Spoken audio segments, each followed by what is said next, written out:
Alors aujourd'hui, on se retrouve pour une CBF 1000 d'un client qui roule beaucoup et surtout très chargé et qui se plaignait que ses suspensions rebondissaient beaucoup. Il voulait partir sur des suspensions un petit peu plus haut de gamme parce que dès qu'il essayait de monter le rythme, en fait, il sentait que la moto réagissait pas comme il voulait, malgré des réglages. Et comme il a souvent du poids, il est souvent chargé avec valise, top case, voire même un passager, il nous a demandé de trouver un bon compromis, on va dire sport routier, dans une meilleure tenue de route. Donc nous, on est parti sur un kit hyper pro avec un amortisseur réglable ici en hyper pro et des ressorts progressifs avec des réglages différents que ceux d'origine, avec l'huile qui va bien.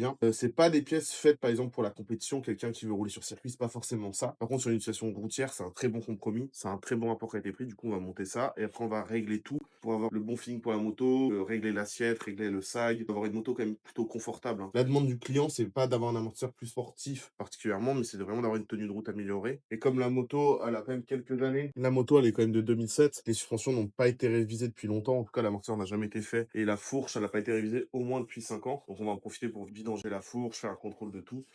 Pareil pour l'amortisseur, on va le remplacer et on va tout régler. Ce qui va changer entre l'amortisseur d'origine et l'amortisseur Hyper Pro, c'est que celui d'origine, on va pouvoir avoir qu'un seul réglage, c'est celui de la précharge. La précharge, ça sert juste à compenser le fait qu'on rajoute du poids sur la moto. Donc là, par exemple, il était au minimum, enfin pratiquement au minimum. Du coup, quand on met du poids par-dessus, avec la clé, on vient le retendre. Donc ça va relever l'amortisseur. On va avoir un ressenti d'une moto qui est plus dure, mais c'est qu'un ressenti. Pourquoi? Parce qu'il y a un ressort, quand on prend un stylo bic, et là que c'est pas un ressort progressif, si on prend un ressort de stylo bic, quand on l'enfonce, il est pas de plus en plus dur. Il reste à la même dureté. La dureté d'un amortisseur, c'est le ressort en lui-même. C'est pas le fait de comprimer le ressort ou pas. Ce qui va faire, c'est que quand on va le rehausser, on va mettre plus de poids à l'avant. Forcément, il y aura moins de poids à l'arrière. Du coup, on va avoir l'impression qu'il sera plus dur parce qu'il y a moins de poids, moins de contraintes. Et surtout, là, on n'a pas de réglage possible donc de dureté, d'hydraulique, etc. Que là, si on regardez, on a le réglage de précharge. Du coup, lui, qui va être beaucoup plus précis. Parce que c'est pas d'écran, mais c'est de l'airon. Du coup, on peut vraiment aller au dixième de millimètre près. Et on peut régler ici la vitesse de l'hydraulique. On va freiner l'hydraulique en tournant dans ce sens-là. On va l'ouvrir en allant dans ce sens-là. Par exemple, quelqu'un qui veut beaucoup de confort, il va avoir tendance à ouvrir un petit peu l'hydraulique pour avoir une moto qui vraiment absorbe vraiment la route. Quelqu'un qui roule très fort, il va avoir tendance à fermer l'hydraulique pour éviter que l'amortisseur, d'un moment, il rebondisse. C'est un juste milieu à avoir. Et après, c'est un feeling très personnel. Il y en a qui vont préférer avoir une suspension plutôt souple et d'autres une suspension plutôt rigide. C'est très personnel. Ça dépend du poids du pilote, etc.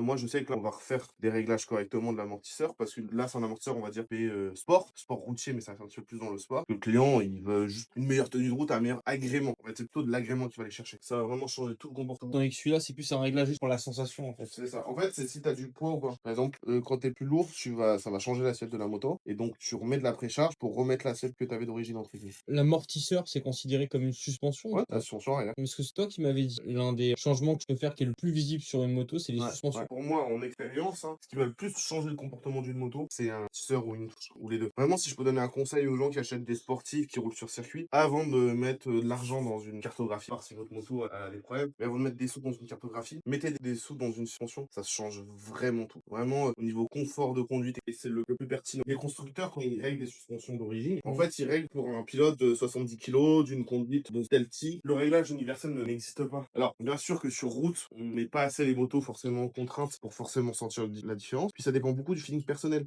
Est-ce que tu cherches sur la moto aussi? Si tu veux juste une Ouais. moto pour rouler, faire un point A à point B, Oui, bien sûr, une moto d'origine, elle aura pas forcément un mauvais réglage pour quelqu'un qui roule au quotidien, mais c'est pas forcément le réglage optimal qu'il aura. Donc ce qu'il faut faire, c'est dévisser la vis du dessus et on le débloque déjà ici, comme ça après quand on enlève la fourche, on galère pas à le desserrer.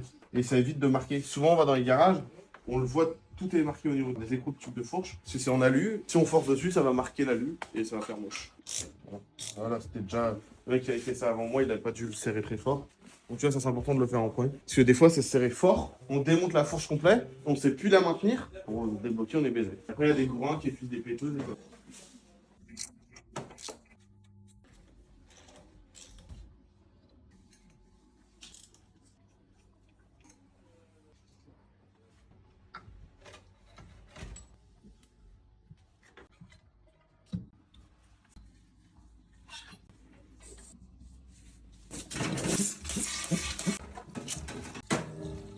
Prendre le temps de bien nettoyer, bien désamorcer la pompe. Et en fait, c'est ça la pompe hydraulique. Ton huile, elle passe dans ça, et c'est là où ça vient se freiner et jouer sur l'hydraulique. Ça, faut vraiment faire attention qu'elle soit bien vide.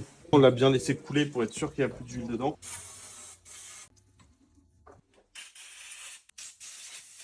Chez Honda, dans 90% des cas, c'est de la 10W l'huile de fourche. Là, on sait que c'est de la 10W, mais surtout, comme on change les ressorts, on prend ce que le fabricant du ressort et de la suspension, enfin du coup du kit. L'idée, c'est de ne pas avoir le même comportement de ce qu'il y a d'origine. Là, pour le coup, c'est de la 10W. Tu vois, là, t'as une fiche du constructeur. front. Donc là, c'est tes ressorts. Et là, ils te disent l'huile qu'il te faut et ton niveau d'huile. C'est ça qu'on va faire là. Donc, on prend le bidon. Moi, je vais mettre à peu près 400, 450. Il y a quand même pas mal d'huile dans sa fourche. Donc là, j'ai une tige qui va me servir à réamorcer la pompe. Donc là, pour faire mon niveau, j'ai une seringue. Ici, avec un réglage. Donc, on a 140 mm. Du coup, je règle sur 140 mm. Tac, là on est à 140 mm. C'est 140 mm sans mécanique, c'est-à-dire seulement avec la pompe, mais il n'y a pas de ressort, il n'y a pas de coupelle. Et c'est le tube position basse. Utilisation route, honnêtement, de rester sur ce qu'il y a d'origine. Vidanger régulièrement, tous les 2 ans, c'est important une fourche. Parce que mine de rien, ça s'use vite. Donc là, tu vois, on va réamorcer. Là, comment je le sens? Soit on entend les petites bulles d'air, ça fait des petits bruits, ou sinon dans ma façon de tirer le son au niveau de la résistance. Mais là, mon niveau il est bon.